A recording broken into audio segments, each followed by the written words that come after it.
Bueno, hoy vamos a ver lo que nos queda para terminar con lo que es lo que llamamos fisiología, los órganos de la percepción de sensaciones. Hablamos y de los diversos estímulos. Por ejemplo, órgano de la visión y órgano de la audición, como para terminar esta primera parte, ¿no? Bueno, cuando hablamos de órgano de la audición, en realidad también estamos haciendo a lo que es órgano del equilibrio, porque todo reside en lo que es el sistema del oído, que en realidad comprende tres partes, una parte externa, una media y una interna. La parte externa comprende la oreja y el conducto, ¿sí? Ella habla más que nada de lo que es el contenido de la cavidad timpánica, y el oído interno habla de lo que sería un laberinto óseo y un laberinto membranoso. Bueno, esto es netamente un esquema sacado de DICE que permite ubicar, digamos, a la oreja ocular, al conducto auditivo externo,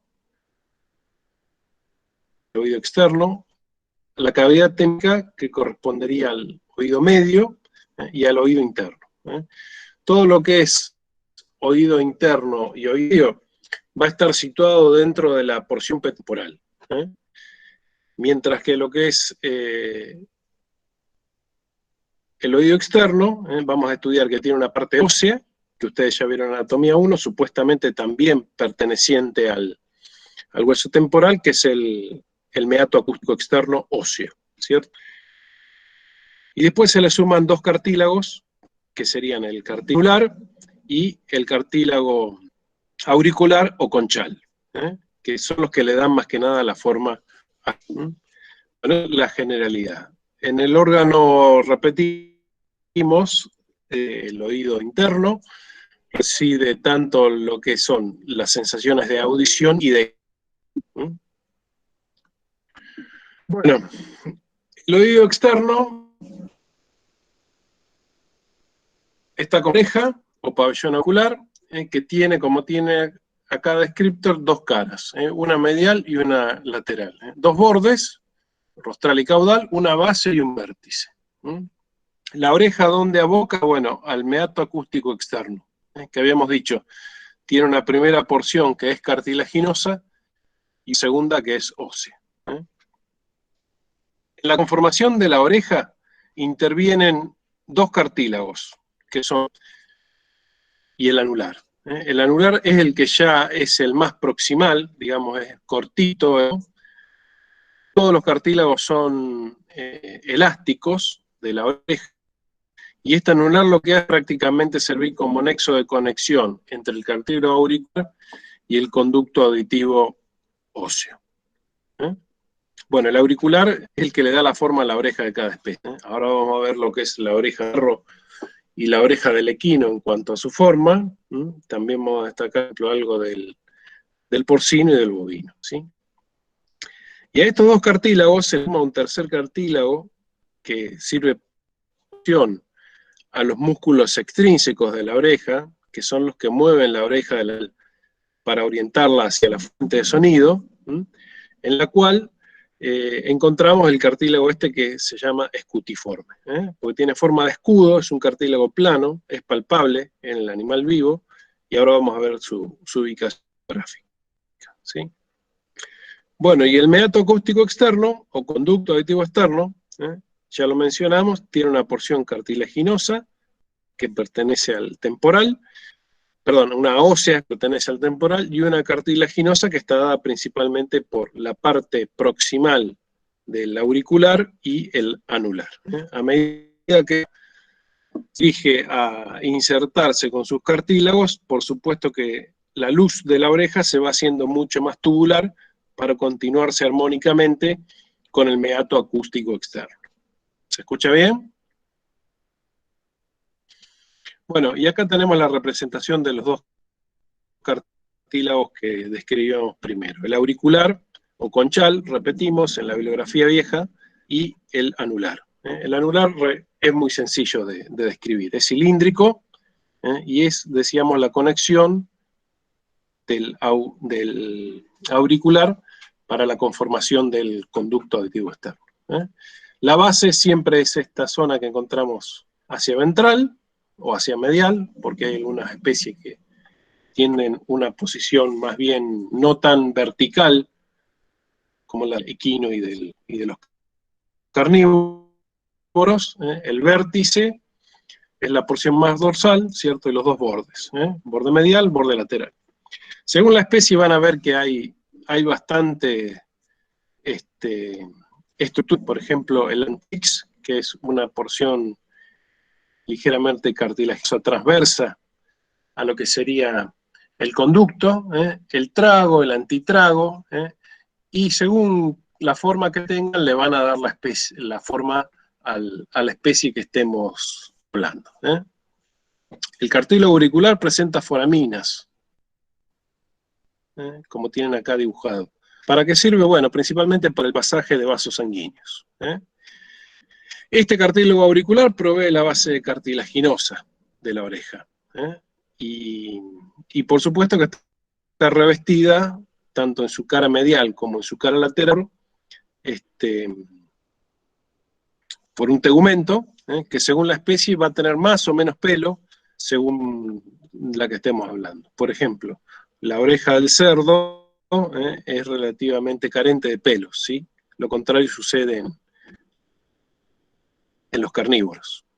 Bueno, y otros accidentes de importancia que debemos destacar en la parte proximal de los cartílagos son hiloides, que es una apófisis relativamente larga para el caso del caballo, y hacia medial, como si fuera ligera prominencia, que incluso hasta como si adquiriera una forma de fondo de saco, que se denomina eminencia conchal. Bien notoria, repetimos las dos apófisis, formaciones, en la oreja del... Profe, disculpe que lo moleste un segundo. Es que acá lo tienen de DAX. No. Repetí, por favor, que no te escuché bien. Hay algunos compañeros que se le está cortando la llamada.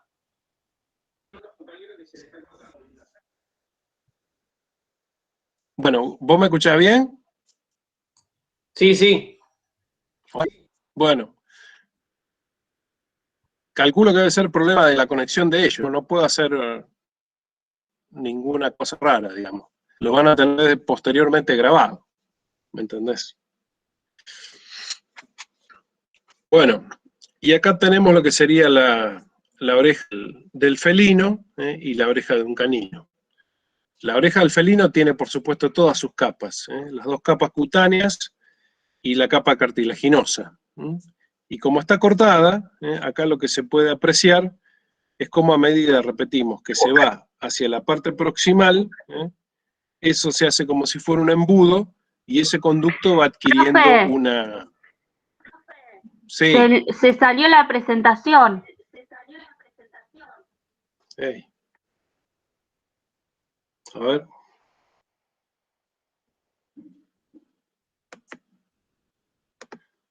Ah, me avisó como que se salió.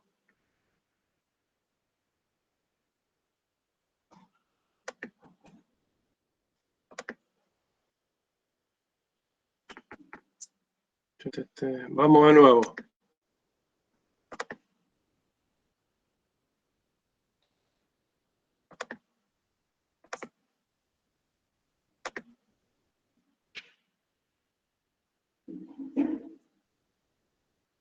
Bueno, ahí estoy compartiendo pantalla. Dame si se ve. Sí, sí, ahí está. Aparentemente la comparto bien porque me dice dejar de presentar. Bueno.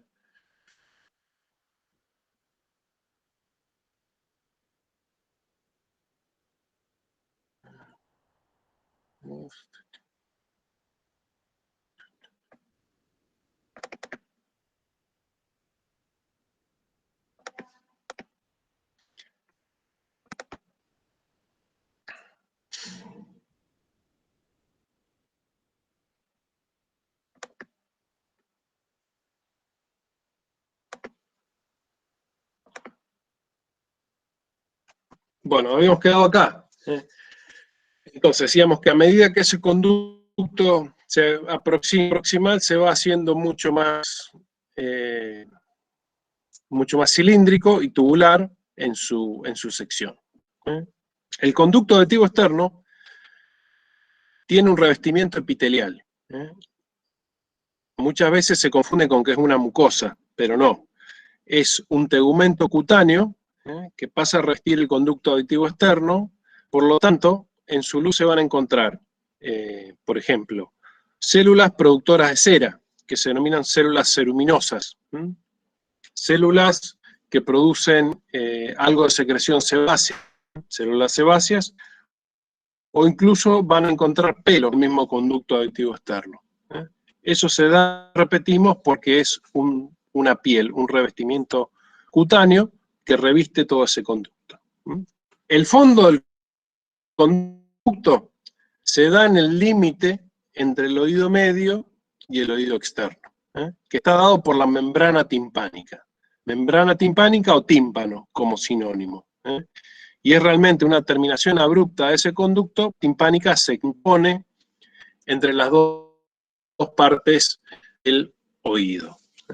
La membrana timpánica tiene la función de captar la vibración o las vibraciones sonoras y de transmitirlas mecánicamente a través del oído medio hacia el oído interno. ¿Se escucha bien? Sí, profe. Hola. Buenísimo.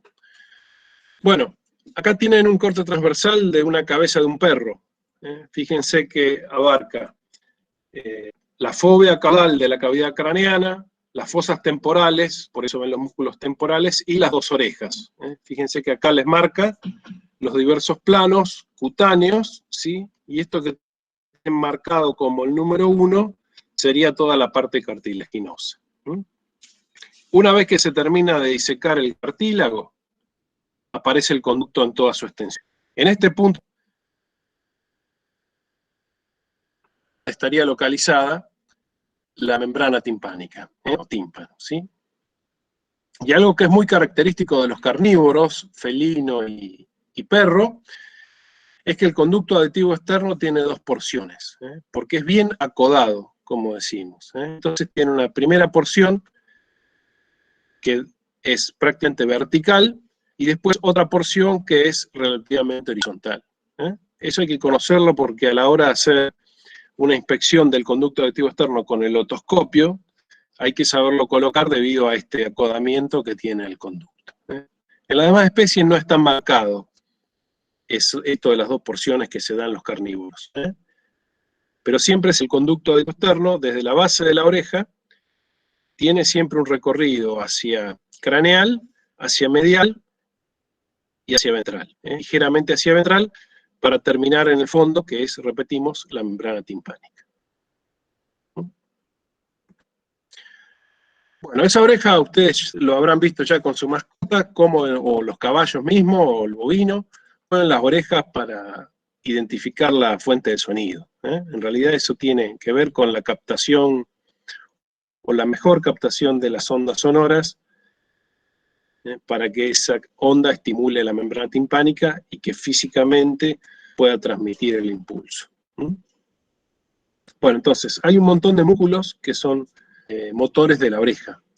Entonces, ¿qué podemos decir como generalidad? Bueno, que son músculos planos, acintados, y que se originan de los huesos vecinos del cráneo, o incluso algunos del cuello, o de estructuras vecinas, como por ejemplo la glándula parótida, y estas inserciones en lo que es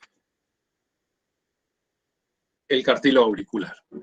Entonces, ¿cómo se nombran? Bueno, en realidad se nombran con el nombre del hueso o de la estructura que le da origen, y la inserción que prácticamente pasa a ser el prefijo auricular.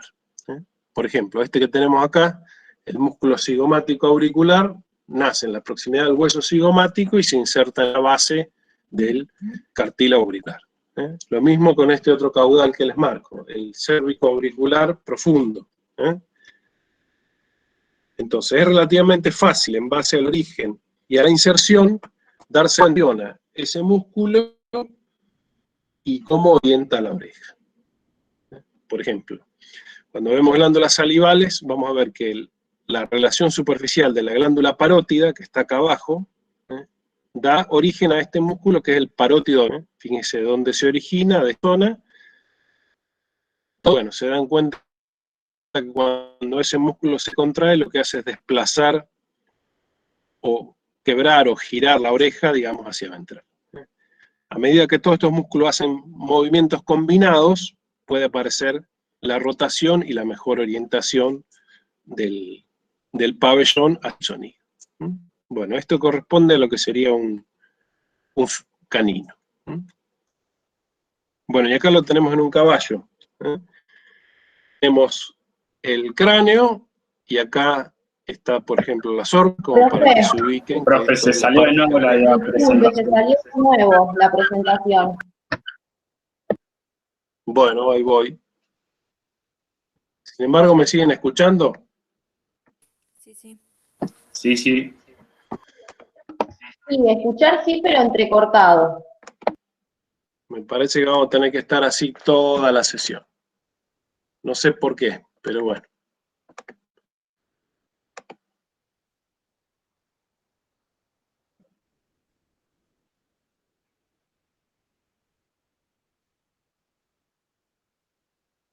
Bueno, ahí estoy presentando.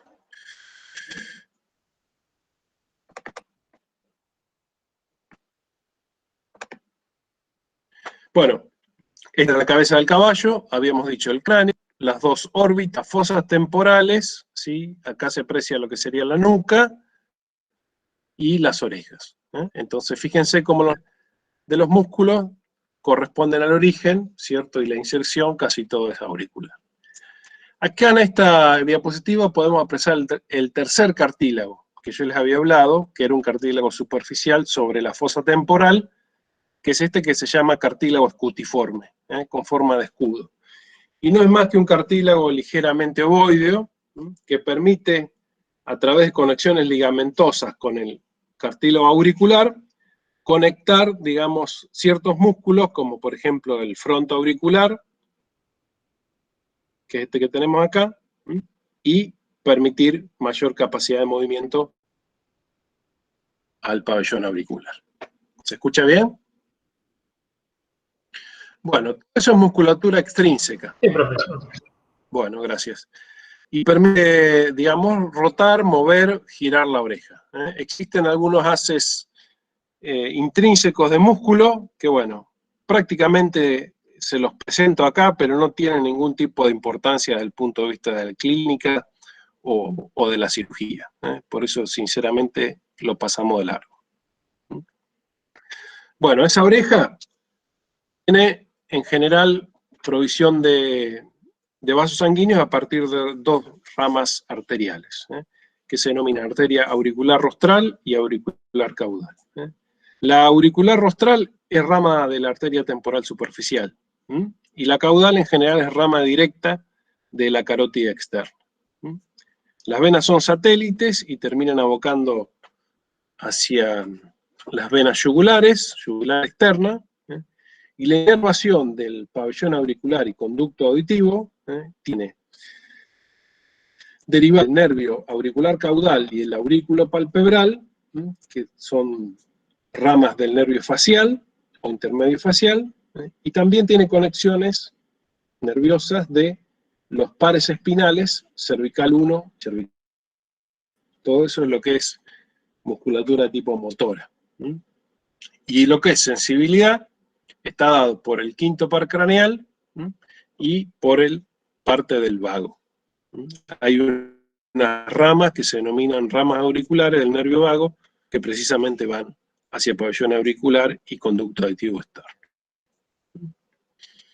Bueno, esto era todo oído externo. Acuérdense, oreja, hay que describir, y conducto auditivo externo.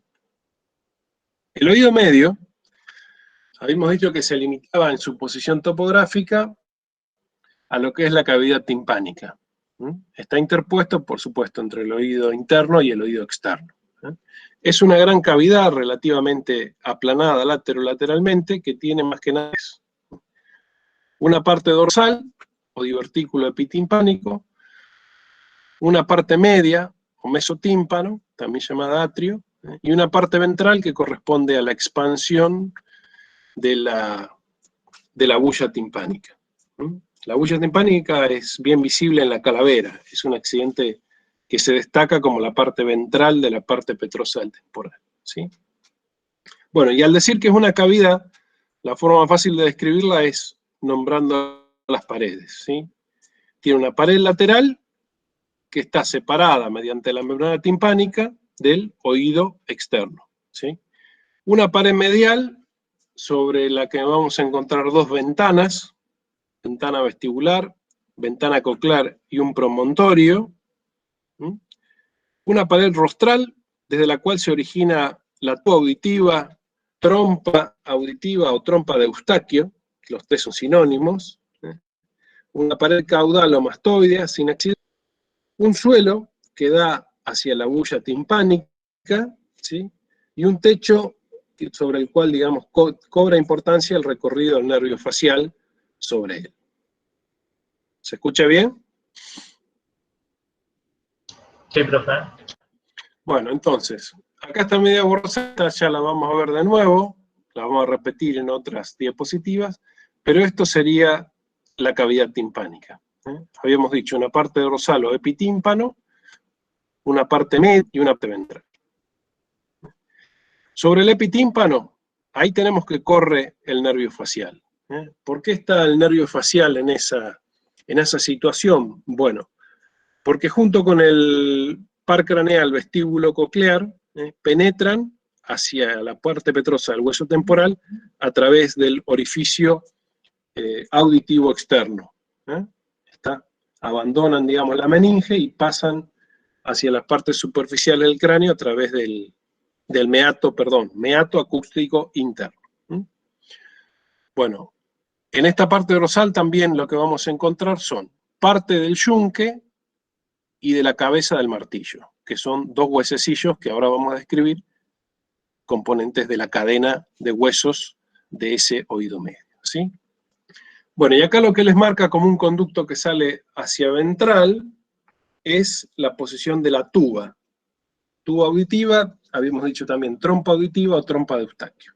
¿Para qué sirve esa trompa? Bueno, es un conducto de comunicación entre el oído medio y la faringe.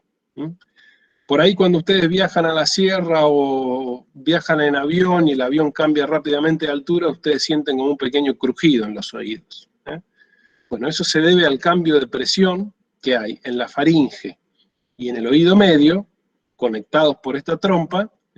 Entonces lo que ustedes sienten es la oscilación de la membrana timpánica. La membrana timpánica la tienen acá. Es una membrana que, repetimos, es parte de la pared lateral de esa cavidad timpánica. Entonces, cuando cambia la presión en la faringe, debido a que hay conexión por la tuba auditiva al oído medio, y la presión es exactamente la misma del aire en faringe y en cavidad timpánica, al haber un cambio rápido de presión, lo que hace la membrana es oscilar. Entonces ese es el ruidito que ustedes sienten, el crich, cuando van en un ascensor, cuando el avión rápidamente pierde altura o alguna otra circunstancia. Bueno, es fundamental que la presión atmosférica, o que la presión del aire, mejor dicho, sea la misma a nivel faringe que a nivel cavidad timpánica. ¿Por qué? Porque acá hay una cadena de huesecillos que sí o sí necesita funcionar transmitiendo impulsos. ¿Por qué? Porque este hueso, que es el martillo, está íntimamente adherido a la membrana timpánica y con las oscilaciones de la membrana desplaza toda la cadena de huesecillos que lleva el impulso mecánicamente hasta el oído interno. La cadena de huesecillos comprende al martillo, al yunque, al estribo, y algunos autores hasta citan otro cuarto hueso que está incluido en el yunque. Entonces serían martillo, yunque, estribo, y le podemos sumar un cuarto huesecillo que se llama lenticulado. Bueno, repetimos, esa cadena de huesecillos funciona bien, transmite bien los impulsos cuando ambas presiones, en faringe y en el oído medio, son iguales. ¿Se escucha bien?